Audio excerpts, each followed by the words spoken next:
Bonjour, je m'appelle Yann Plante, président-directeur général du Réseau de développement économique et d'employabilité du Canada, le REDE Canada. Je me trouve à Ottawa en compagnie de mon collègue directeur général du Conseil de développement économique de l'Alberta, Étienne Allary. Nous étions en réunion stratégique des directions générales de notre réseau national. Bonjour Étienne. Bonjour Yann, ça va bien? Ça va bien, merci. Alors, on est ici à Ottawa, on a parlé de plusieurs enjeux qui sont importants, mais j'aimerais ça t'entendre comme DG en Alberta. Quels sont les enjeux qui sont présents ou davantage présents dans les communautés francophones en Alberta? Je noterais peut-être deux enjeux ou me limiter à deux enjeux si tu veux. Le premier, c'est évidemment la pénurie de main-d'œuvre bilingue, notamment dans l'industrie touristique. On travaille fort sur un projet pilote que nous avons eu du financement de patrimoine canadien pour explorer comment on valorise nos entrepreneurs des Rocheuses à s'afficher dans les deux langues officielles par l'entremise de l'embauche d'employés bilingues. Alors, c'est un grand défi qu'on se donne parce qu'on sait qu'à la fois, on parle de pénurie de main-d'œuvre, mais on parle également de pénurie de logement. C'est quelque chose qui est assez dramatique, si tu veux, dans l'Ouest canadien, dans les Rocheuses. Il y a beaucoup de gens qui arrivent, puis les emplois, il faut qu'ils offrent des logements pour rester, sinon c'est pas soutenable pour ces gens-là qui veulent travailler. Mais nous, on tente d'apporter peut-être notre pierre à l'édifice, si tu veux, et d'ajouter de la main-d'œuvre bilingue dans ces industries-là. L'autre enjeu, évidemment, qui n'est pas unique à l'Alberta, c'est l'exode rural de nos jeunes. Tu sais, les cerveaux de nos jeunes, qu'une fois qu'ils ont terminé le secondaire, ils vont étudier au post-secondaire. Ça peut être à Edmonton, ça peut être à Calgary, mais ça peut être ailleurs au pays. Et comment qu'on les ramène chez eux par la suite.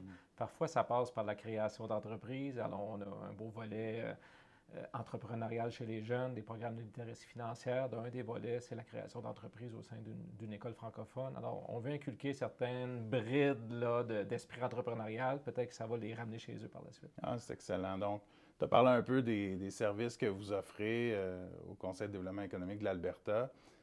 Est-ce qu'il y a un service qui est particulièrement populaire? Puis si oui, pourquoi selon toi? Nous, on a beaucoup mis l'accent, le Conseil de développement économique de l'Alberta, sur l'appui aux entrepreneurs dans toutes les années. Alors nous, on a vraiment un volet. Les membres du CDA, c'est des entrepreneurs. On veut favoriser les missions économiques, commerciales de nos entrepreneurs avec d'autres entrepreneurs francophones, que ce soit au Québec, en Ontario ou ailleurs. Alors, nous, toute la valorisation, l'accompagnement des services aux entrepreneurs francophones, c'est quelque chose qui est important aux yeux du Conseil de développement économique de l'Alberta et c'est quelque chose qu'on veut maintenir. Ça fait quand même un bout de temps que tu es au réseau, tu es un de nos vétérans, un de nos piliers. Dis-moi, c'est quelque chose qui te rend particulièrement fier que vous avez accompli au CDA ou une histoire à succès que tu as envie de nous partager? Pour le réseau, je dirais que c'est une synergie renouvelée avec des collègues. Il y a eu beaucoup de changements ces dernières années. Il y a eu des gens qui étaient là depuis le début, qui ont pris leur retraite. Ça fait là, il y a un nouveau vent, des nouveaux directeurs généraux, des nouvelles idées. Alors, le vibe, si on peut, en bon français, est intéressant, mais du côté local, la percée qu'on a réussi à faire dans l'industrie touristique est quand même majeure. Maintenant, Travel Alberta, qui est l'agence gouvernementale financée par la province, on a un accord de collaboration avec eux. Euh, Tout récemment, ils ont indiqué que le marché français les intéressait. Ils veulent faire une destination niche. Puis évidemment, ben, en France, ça parle français. Alors, on est appelé à les accompagner à certains événements. Alors, oui, une entente financière, mais également une entente de nous reconnaître, si tu veux, égal à égal. Pendant de nombreuses années, des francophones qui voulaient visiter l'Alberta allaient sur le site de Travel Alberta. Et quand ils cliquaient service en français ou site web en français, c'était notre site qui ressortait. Fait que les gens pensaient qu'on était l'agence gouvernementale francophone, mais on n'avait peut-être pas les mêmes moyens financiers pour répondre à la demande. Mais on a beaucoup de demandes d'informations de l'industrie touristique, puis on ne se le cachera pas. Les gens veulent venir en Alberta, mais nous, le projet, c'est qu'on veut amener les gens ailleurs que dans les Rocheuses. Alors, on a développé le concept d'économiser, mettre les artisans à l'œuvre. C'est des entrepreneurs dans le milieu rural qui veulent démontrer leur savoir-faire dans des tours guidés et autres. On a mis en place des routes touristiques bilingues thématiques. Alors, évidemment, le secteur touristique est très important, puis on est très fiers des résultats accomplis. Génial. Puis en terminant, alors on a parlé d'entrepreneuriat. On est un réseau de développement économique et d'employabilité.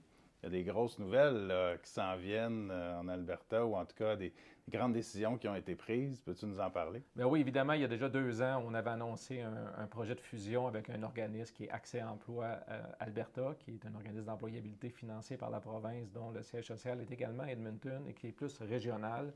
eux avaient des visées d'étendre leurs services au niveau de la province. Et comme tu l'as mentionné, nous, on a quand même un devoir d'employabilité aussi sous le financement qu'on reçoit. Et on voulait vraiment en faire davantage. Puis moi, je suis contre la duplication de services quand ça se fait déjà. Puis on a amorcé un processus de collaboration.